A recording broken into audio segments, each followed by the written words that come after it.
गांव की वो गली बहुत छोटी थी, मगर उसमें सदियों की जिंदगी सिमटी हुई महसूस होती थी। कच्ची जमीन पर पड़े पांव के निशान, दीवारों से लटकती बेलें, सुबह सवेरे भैंसों के दूध की भरी बाल्टियां उठाए औरतें और दूर से आती अजान की आवाज़, सब कुछ मिलकर एक ऐसा मंजर बनाता था जो शहर के शोर में कभी महसूस नहीं हो सकता। इसी गली के मोड़ पर एक पुरानी सी दुकान थी, जिसकी लकड़ी की तख्ती पर वक्त ने अपने निशान छोड़ दिए थे। तख्ती पर धुंधले हुरूफ में लिखा था, सबीरा बीबी का मिठाई घर। सबीरा बीबी सुबह फजर के फौरन बाद जाग जाती। उनका दिन इसी वक्त शुरू हो जाता जब गांव के ज्यादातर लोग अभी लिहाफ में लिपटे होते। वो वुजू करके दुआ मांगती, फिर बावर्ची खाने में दाखिल होती। कमरा छोटा था मगर साफ सुथरा। एक कोने में पुराना चूल्हा, दूसरे कोने में दूध के डिब्बे और दरमियान में एक छोटी सी लकड़ी की मेज। दूध जब देगची में डलता तो उसकी आवाज भी अजीब सी तसल्ली देती थी। सबीरा बीबी दूध को कभी तेज आंच पर नहीं पकाती।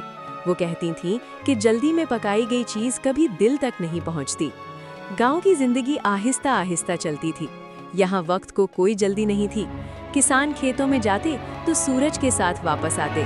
औरतें कुएं पर पानी भरते हुए एक दूसरे के दुख सुख बांटती। बच्चे नंगे पांव खेलते और मिट्टी से भरे हाथों से हंसते हुए दौड़ते। इसी सादा जिंदगी के बीच सबीरा बीबी की दुकान एक ऐसा मकाम थी जहां हर कोई कुछ देर रुककर सांस लेता था। आमना, सबीरा बीबी की भांजी, उसी गांव में पली बढ़ी थी।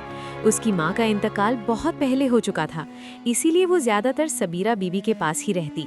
आमिना कम बोलती थी मगर उसकी आंखें बहुत कुछ कह देती थीं। वो घंटों बैठकर दुकान में लोगों को देखती रहती। किसी को रसमलाई खाकर मुस्कुराते देखती तो उसके दिल में अजीब सी खुशी होती। उसे लगता जैसे इस मुस्कुराहट में उसका भी कोई हिस्सा हो। आमिना को मिठाई बनाने का शौक नहीं, जुनून था। वो हर हरकत गौर से देखती। दूध का गाढ़ा होना, रसगुल्ले का नरम पड़ना, ज़ाफ़रान का रंग छोड़ना, सब कुछ उसके लिए किसी जादू से कम नहीं था। मगर सबीरा बीबी हमेशा कहती, ये सब हाथ का नहीं, दिल का काम है। एक दिन आमना ने हिम्मत करके पूछ ही लिया कि आखिर इस रसमलाई में ऐसा क्या है जो लोगों को बदल देता है। सबीरा बीबी ने उस दिन कोई जवाब नहीं दिया, बस दूध को चम्मच से हिलाती रहीं और आमना की तरफ एक लंबी नज़र डाली, जैसे परख रही हो कि ये सवाल सिर्फ तजस्सुस है या जिम्मेदारी भी साथ लाया है। दिन गुजरते गए। गांव में कभी खुशी आती, कभी गम। कभी किसी की फसल अच्छी हो जाती, कभी किसी के घर बीमारी आ जाती। मगर सबीरा बीबी की दुकान हमेशा खुली रहती। बाज़ दिनों में लोग पैसे देकर रसमलाई नहीं लेते थे, मगर सबीरा बीबी कभी किसी को खाली हाथ नहीं लौटाती। वो कहती कि जिस दिन किसी को मिठास की सबसे ज्यादा जरूरत हो, उसी दिन उसके पास पैसे कम होते हैं। आखिरकार एक शाम जब दुकान बंद हो चुकी थी और गांव पर खामोशी उतर आई थी, सबीरा बीबी ने आमना को पास बिठाया। उस दिन पहली बार उन्होंने आमना को दूध की देगची पकड़ने दी। आमना के हाथ कांप रहे थे। उसने महसूस किया कि ये सिर्फ दूध नहीं बल्कि एक अमानत है। जब उसने ज़ाफ़रान का धागा दूध में डाला तो वाकई दूध में एक नर्म सी रोशनी फैल गई। आमना को लगा जैसे उसके दिल में भी कोई चिराग जल गया हो। आमना ने आहिस्ता आहिस्ता सब सीखना शुरू किया, मगर उसे जल्द ही एहसास हो गया कि असल सीखना तरकीब नहीं, सब्र है। कई बार रसमलाई वैसी नहीं बनती थी जैसी बननी चाहिए थी। आमना मायूस होती, मगर सबीरा बीबी उसे टोक देती। जो चीज़ बिगड़ जाए वही इंसान को सिखाती है। गांव के बच्चे आमिना की बनाई हुई रसमलाई खाकर हैरान हो जाते। उन्हें लगता कि जायका वही है मगर कुछ नया भी है। सबीरा बीबी मुस्कुराकर खामोश रहती, मगर इसी दौरान उनकी सेहत गिरने लगी। वो कमज़ोर होती गई।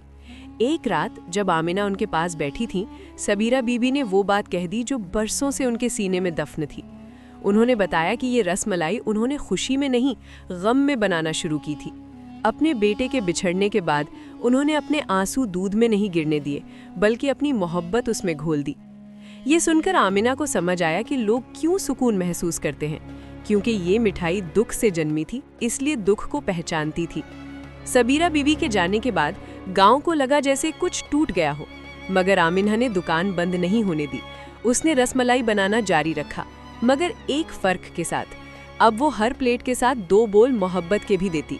गांव के लोग आहिस्ता आहिस्ता समझ गए कि जादू किसी ज़ाफ़रान में नहीं बल्कि उस दिल में है जो दूसरों के लिए धड़कता है। ऐसी मजीद सबक आमोज और दिलचस्प कहानियाँ देखने के लिए हमारा चैनल सोच की कहानी सब्सक्राइब करें ताकि हर नई आने वाली कहानी का नोटिफिकेशन आप तक पहुंच सके।